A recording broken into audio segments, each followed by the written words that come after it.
Kami siap dinasehati, kami siap ditegur oleh firman-Mu.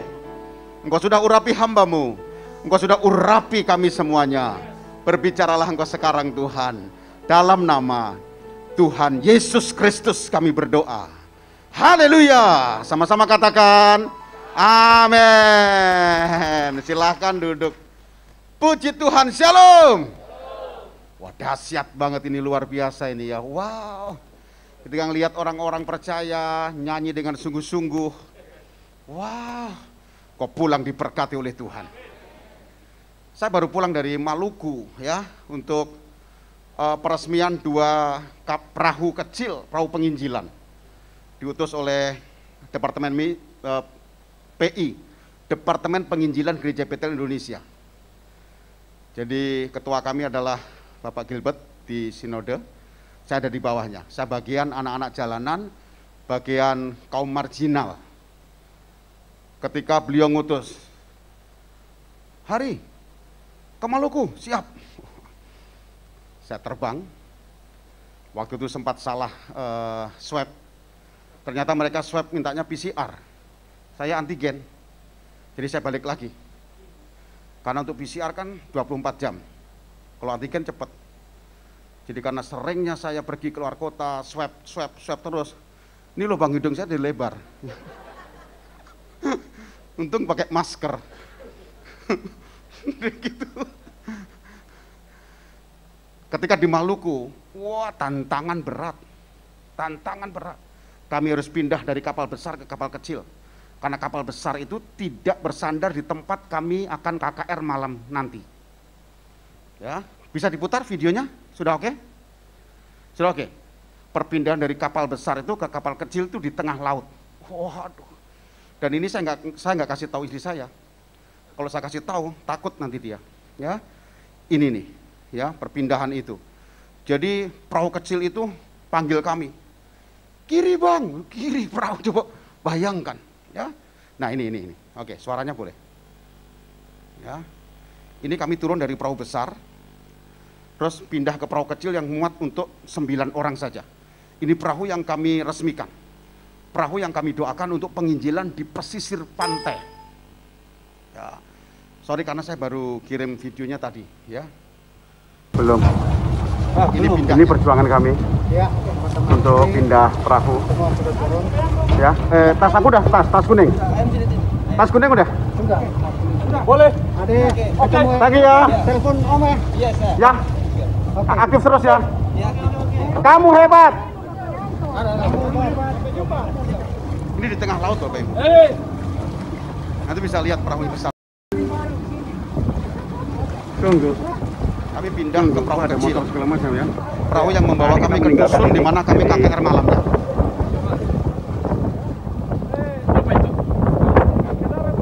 Oke. Oke, Nah, itu mari. perahunya yang besar itu. Keren ya. Keren, sip.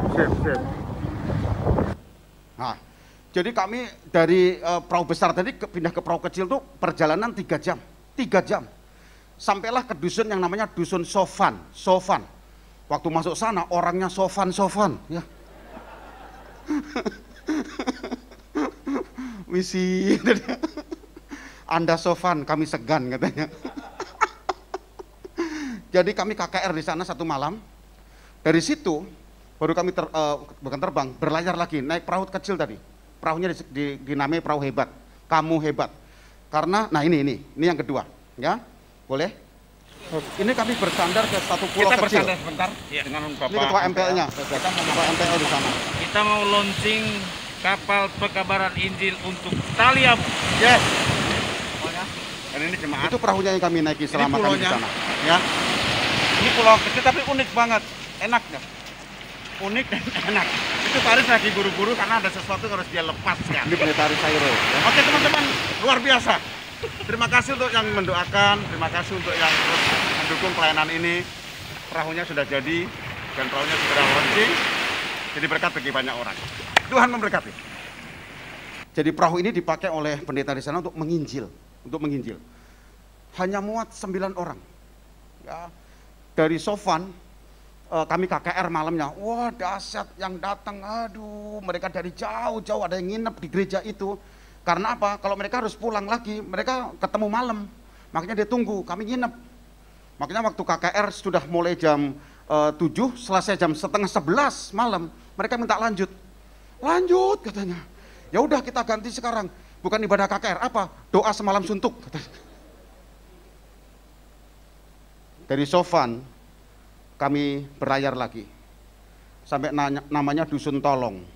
Aneh-aneh ya. Sofan, Tolong, Bawang, Bobong, namanya aneh-aneh. Nah, di desa Tolong ini, kami KKR di halaman balai desa. Ada sekitar 900 sampai 1000 orang yang hadir. Semua nggak pakai masker di sana. Karena mereka nggak ngerti COVID. Mereka nggak pernah dengar berita-berita COVID. Mereka nggak pernah cerita COVID, kami pakai masker, mereka kaget. Kenapa Pak Pendeta pakai masker? Maaf ya, siapa tahu nanti saya bawa virus, gitu aja. Daripada mereka tersinggung kan. Sorry ya, saya pakai masker ya. Terus kita mendoakan satu pendeta sebelum KKR itu. Pak Pendeta, hari doakan dia dong. Saya doain dong, satu keluarga pendeta. Saya bilang, sakit apa Pak? Nggak tahu nih, 2 hari saya nggak bisa mencium. Aduh, saya bilang. Serius Pak, serius. Nggak enak makan, nggak bisa nyium. Wah Pak, jauh-jauh Pak. Itu COVID. Jadi mereka nggak pernah dengar berita-berita ini. Tapi dia sembuh. Karena dia nyangkul terus. Yang penting pikirannya nih. Ya, harus positif pikirannya. Jangan positif COVID-nya. Harus baik pikirannya. Ya, yang mereka pikir adalah bagaimana jalannya tidak koyak ketika nangkep ikan banyak. Bagaimana tanahnya subur supaya cengkehnya bisa tumbuh baik. Ya, dan ini yang mereka lakukan terus. Karena mereka lihat kenyataan yang mereka hadapi, plus mereka percaya akan perkataan Kristus, mereka hidup. Mereka diberkati oleh Tuhan. Kalau makan ikan, aduh, setiap hari makan ikan, diberkati, diberkati. Kami dihajar oleh panas, makanya kulit saya sampai gosong. Saya udah hitam ya. Waktu kesana kemarin lebih hitam lagi, sampai terkelupas. Kalau teman-teman lihat di Instagram saya posting di sana. Itu ganti kulit begitu, ya, karena terbakar matahari langsung. Kami sering naik perahu 6 jam, 4 jam untuk masuk ke dusun-dusun itu. Dihajar oleh angin, dihajar oleh hujan. Wah, hebatnya ya. Waktu dihajar oleh hujan itu, jarak pandang cuma 10 meter. Pendeta di sana bilang begini, waduh, kita kehilangan arah ini. Terus bilang, mepet ke daratan aja. Kalau kita ke tengah, ke kiri, kita bisa, wah, hanyut nanti. Sampai ke Cina, kata dia. Wah, maaf Pak Pendeta, saya nggak bawa paspor. Saya bilang gitu. Wah, ngeri ya. Dan COVID kan dari sana ya, makanya namanya COVID, karena dari Cina. Kalau dari Jawa, Masfit, ya. Dengar baik, kalau engkau lihat keadaan hari ini, tidak seperti yang kau harapkan, engkau lebih percaya siapa? Engkau lebih percaya apa? Keadaan yang kau hadapi dengan nyata, atau perkataan Kristus? Dan ini yang dialami oleh Marta dan Maria, berkenaan dengan meninggalnya Lazarus. Yohanes pasal 11. Yohanes pasal 11, ayat yang pertama. Wow, dahsyat banget nih. Luar biasa. Ya. Ada seorang yang sedang sakit, namanya Lazarus. Ia tinggal di Betania, kampung Maria dan adiknya Marta. Maria ialah perempuan yang pernah meminyaki kaki Tuhan dengan minyak mur dan menyekanya dengan rambutnya. Dan Lazarus yang sakit itu adalah saudaranya. Kedua perempuan itu mengirim kabar kepada Yesus. Tuhan, dia yang kau kasihi sakit. Jadi Marta dan Maria mengirim kabar kepada Yesus tentang keadaan Lazarus. Berharap supaya sembuh. Bagaimana cara ngirim kabarnya? Bukan lewat doa, bukan tulis surat. Wah, kelamaan kalau tulis surat. Betania, tanggal 19 September. Alah, kelamaan. Apa kata? Shalom. Apa kabar guru? Alah, kelamaan. Kirim orang. Kasih tahu Yesus ya, dia yang kau kasih sakit. Kirim kabar. Ketika berjumpa dengan Yesus, Yesus balas. Kasih tahu Marta dan Maria. Penyakitnya tidak akan membawa kepada kematian, Dan oleh penyakit itu, nama Tuhan dimuliakan. Wah, ini berita baik atau berita buruk balasannya? Baik atau buruk? Baik. Tadi beritanya baik atau buruk? Buruk, karena sakit. Dibalas oleh Yesus, tidak akan membawa kepada kematian. Wah, senang nih yang bawa berita. Karena kalau dapat balasan beritanya baik, ini yang bawa berita ini bisa dapat upah tambahan. Tips, bonus, lari dia. Ketika sampai gang di mana Marta dan Maria tinggal, orang berkerumun banyak di sana. Dia mulai tanya, ada apa ini? Dia lebih kaget ketika matanya mengarah ke kanan sedikit, ada bendera kuning di situ. Tulisannya Lazarus. Waduh, mati dia. Tapi tadi Yesus bilang tidak akan bawa kepada kematian. Tetap disampaikan berita itu. Maaf ya, Bu Marta, Bu Maria. Bu Marta, nangis mereka. Bu Marta, Bu Maria, Kadia, katanya gitu. Iya, ayak non. Orang Sunda ternyata ya. Harusnya dia orang Madura, Ta Marta, ya Maria. Bagaimana sudah ketemu Yesus? Sudah Ibu. Terus Yesus bilang, Bu, wah sambil sukacita, penyakitnya tidak akan membawa kepada kematian. Hah? Coba yang lebih keras ngomong, penyakitnya tidak akan membawa kepada kematian. Sini, masuk. Katanya. Masuk. Kau bilang apa? Tapi dia bilang tidak akan bawa kepada kematian. Ya, nggak dapat bonus nih. Jemaat, engkau lebih percaya perkataan Kristus atau engkau lebih percaya keadaan yang kau hadapi hari ini? Ini ujian buat kita. Saat istri saya dinyatakan COVID tanggal 27 Juni. Pagi itu ketika mau ibadah jam 9:30, paginya kami cari sarapan. Naik motor keliling komplek, keluar komplek nih. Wah, kalau saya naik motor sama istri saya di depan, istri saya belakang. Kalau naik ojek baru saya di belakang ya. Ketemu tukang sayur, lontong sayur Padang. Beli. Karena nggak boleh makan di situ, take away. Sampai di rumah dia makan. Nggak enak, kata dia gitu. Nggak ada rasa, gitu. Tapi saya nggak ngeh kalau itu tanda-tanda COVID. Nggak ada rasa, masa sih mah? Sini, saya habisin tuh lontongnya. Enak kok, papa aja lapar katanya gitu. Saya habisin sampai kuah-kuahnya, saya minum. Terus mandi. Habis mandi, dia semprot-semprot parfum. Kok nggak cium ya, kata dia. Kok nggak ada baunya ya? Alah, ya apa sih, mikir apa sih, saya bilang. Terus kita ibadah. Selesai ibadah, dia masih nggak bisa cium. Akhirnya udah, ya kita swab aja. Kita lari nih, karena rumah sakitnya deket banget. Saya swab untuk mau terbang ke Ternate, sorenya. Dia swab karena membuktikan ini COVID nggak. 12:30 masuk rumah sakit untuk swab. Ngantri panjang, tapi nggak lebar, hanya panjang aja, ya. Panjang aja, nggak ada lebar. Kalau lebar itu kasih Yesus, ya, panjang dan lebar. Ngantri, 3:30 baru dapat hasil. Nunggu lama. Bapak Hari Sempulur, ya. Gimana Sus? Karena dia udah sering kenal sama saya, sudah kenal. Karena saya udah sering banget swab. Puji Tuhan Pak Hari. Pak Hari negatif. Waduh, kalau Pak Hari negatif, kalimat selanjutnya saya tunggu. Istri saya Sus, istri Pak Hari harus PCR. Emang kenapa Sus? Istri Pak Hari positif. Wah, saya langsung teriak, yes, punya adik lagi. COVID Pak Hari, oh COVID. Saya peluk dia. Dia udah tahu hasilnya. Saya positif ya Pak, nggak apa-apa. COVID ini bukan aib. Ya, COVID ini sebuah nama. Tapi Yesus nama di atas segala nama. Tenang, ayo, saya peluk terus dia. Anak-anak langsung saya unsikan ke rumah kakak ipar. Kebetulan deket banget. Jadi saya berdua sama istri. Kayak bulan madu waktu itu ya. Jadi berdua aja. Ma, mau makan apa saja, bilang papa.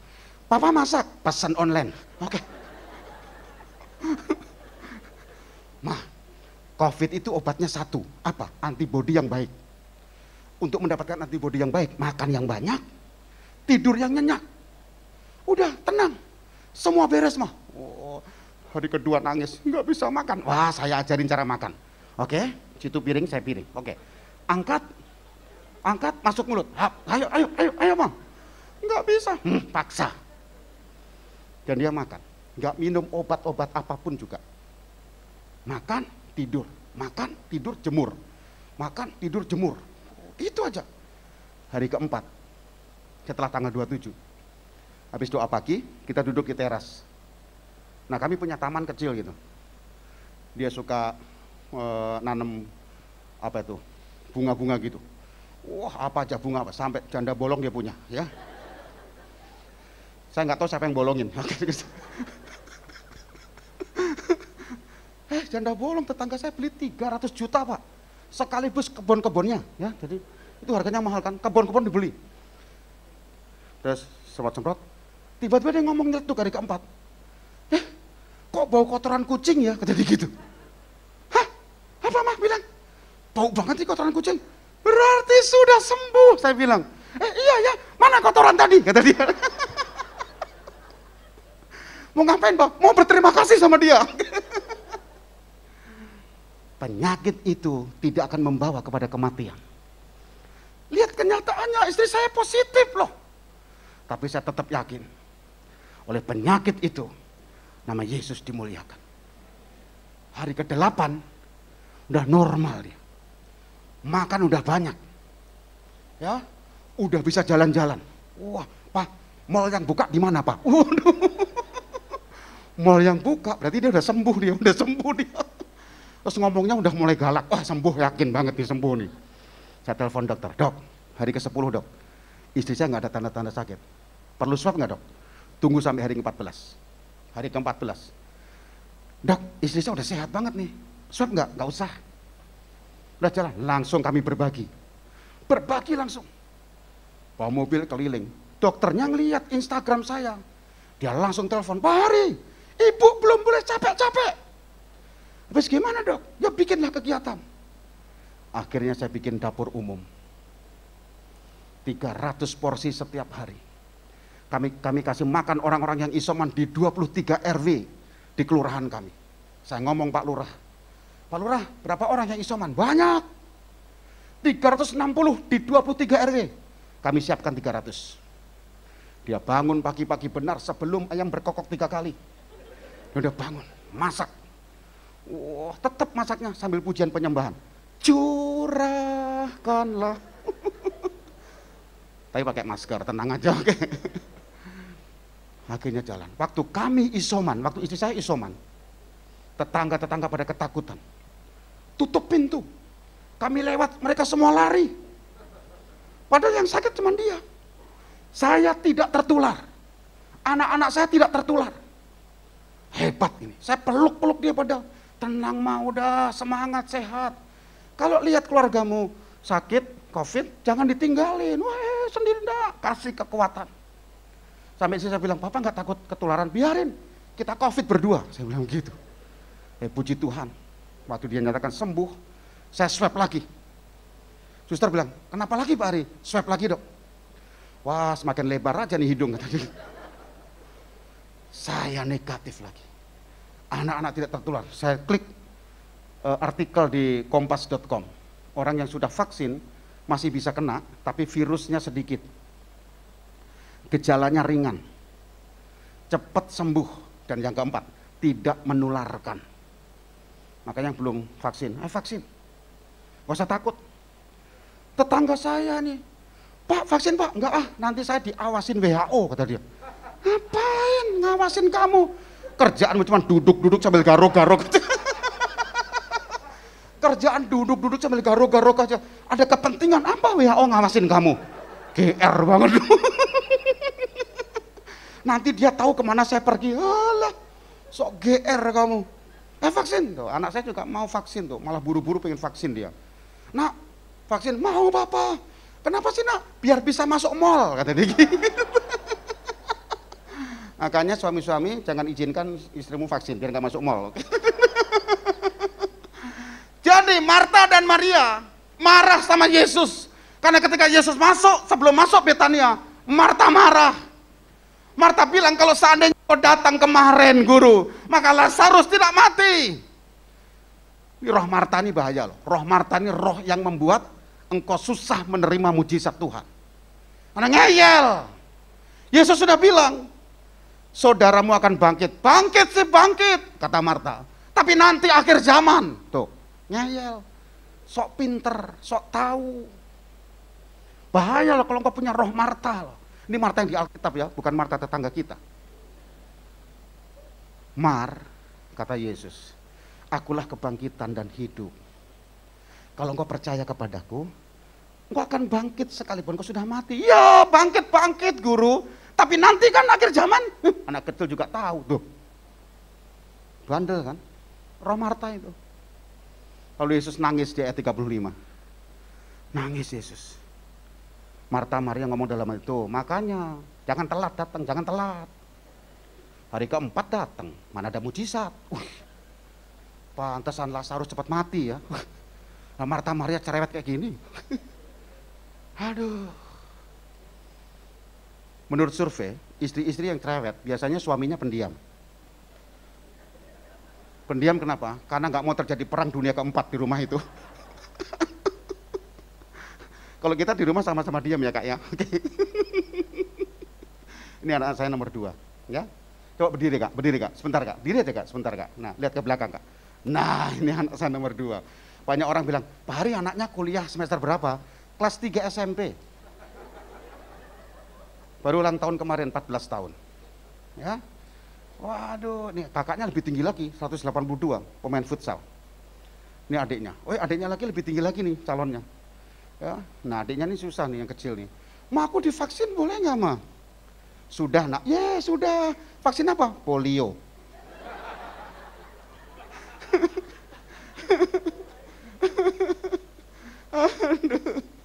Terus vaksin apa lagi pak? Kamu banyak loh dek vaksinnya. Campak. Kenapa vaksin campak? Biar nanti kalau besar tidak dicampakkan.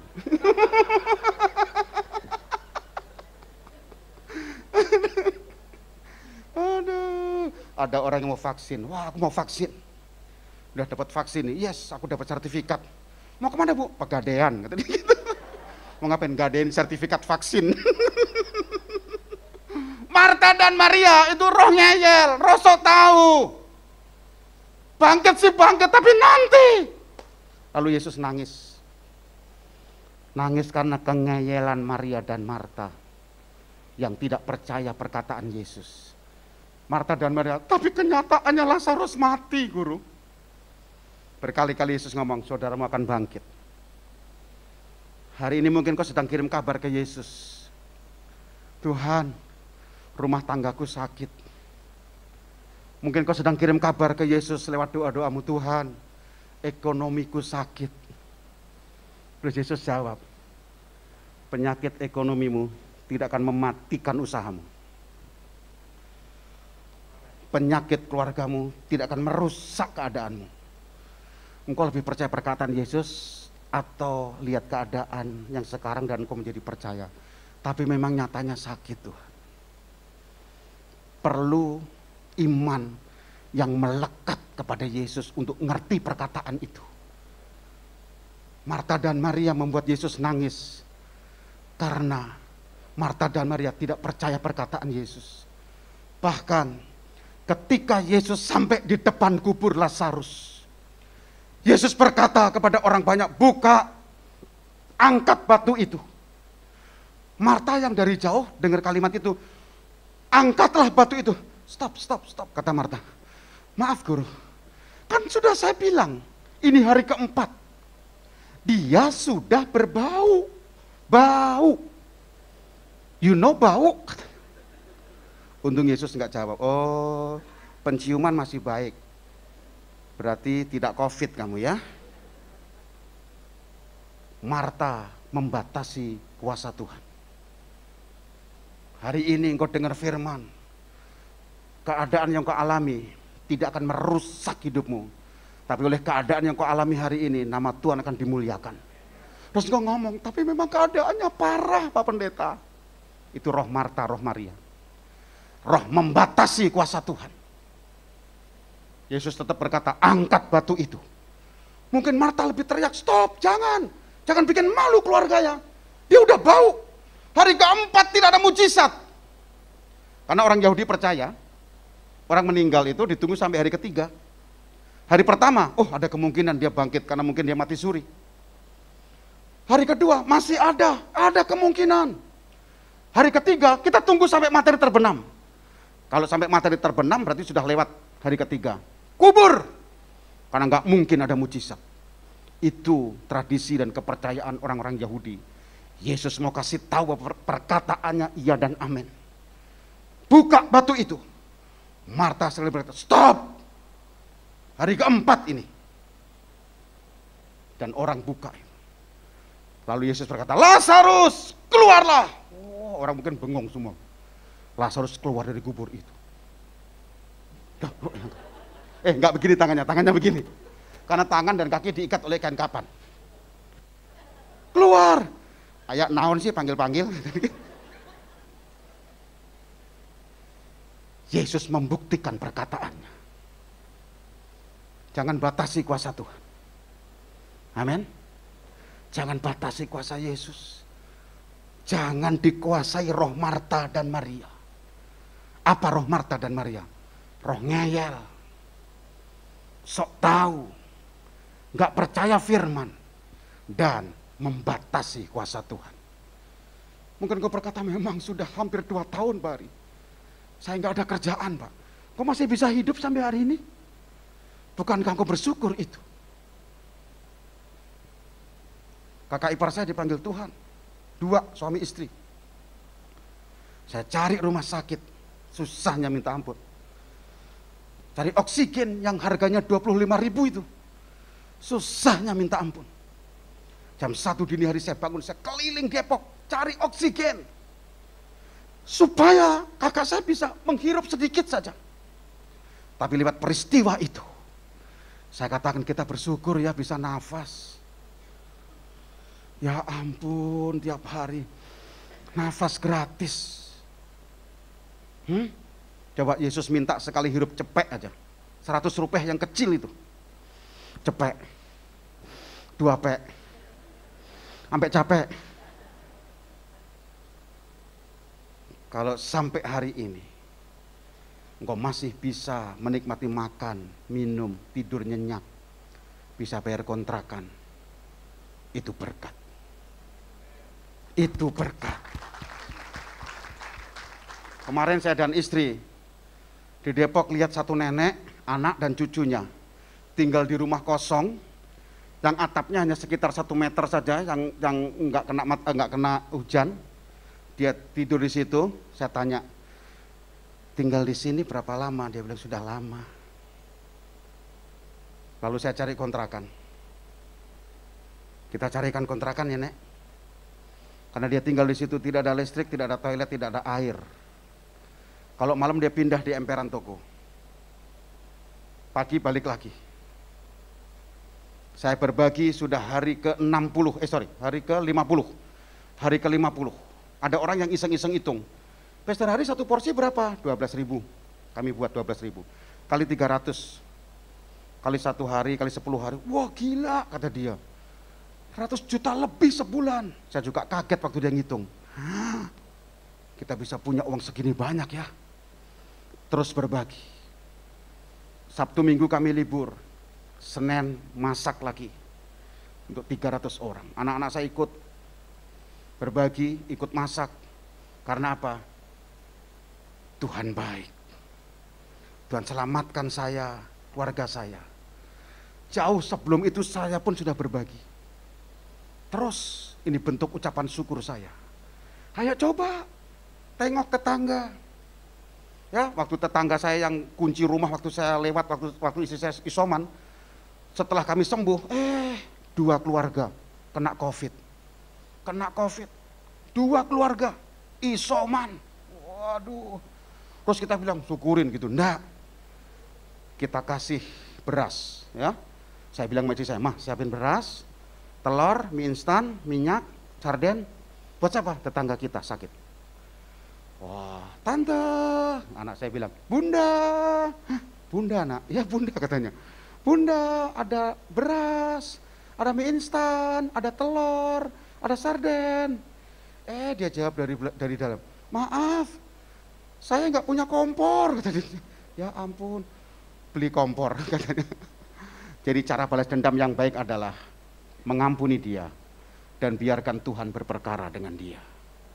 Kami kasih makan terus setiap hari sampai dia sembuh, dan sekarang wah, kalau dia punya bikin makanan itu dianterin ke rumah saya. Weh Pak Hari, Ibu Hari, oh ya terima kasih, jangan terima kasih, 60.000, oh ya bayar. Kita bayar ya Maya, kita bayar. Hebat itu orang. Nggak mungkin ketemu orang-orang kayak begitu. Tetap bersyukur, amin. Tadi ditolong gratis, nggak usah. Biarkan Tuhan berurusan dengan orang itu. Buang roh Marta, roh ngeyel, roh batasi kuasa Tuhan, roh tidak percaya Tuhan. Tundukkan kepala. Tundukkan kepala. Hari ini